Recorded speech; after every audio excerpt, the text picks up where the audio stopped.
Hello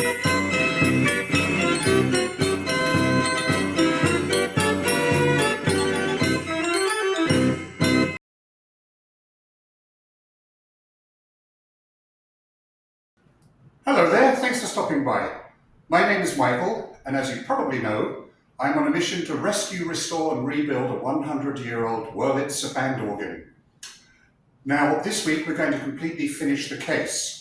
And one of the things we have to do is fabricate the gallery that goes on the top, on the front of the machine where the cymbal sits.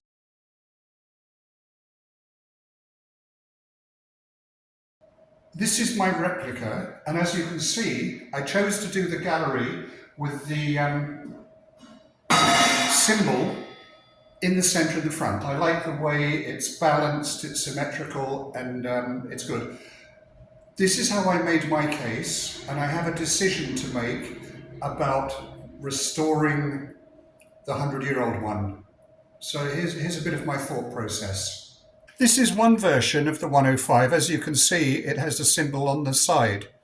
Here's another one with the cymbal on the top, but further back. Doesn't quite look right. This is the style I decided on.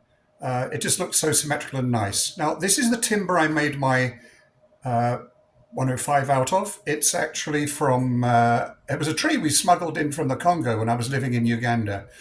And we actually got it trimmed and planed at a local carpentry workshop. And then I built the actual case out of solid mahogany.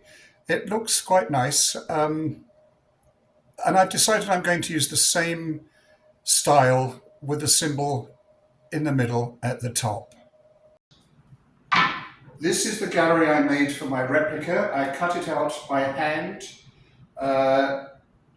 And I remember, that was like 15 years ago, and I remember it being quite difficult. So this time, I've cut out a template. This is half of it, obviously. And I've marked it up on the timber that I'm going to be using. And what I'll do is I'm going to use a jigsaw to cut out the rough areas around it. And then I'm going to try and see if I can use this on top of here.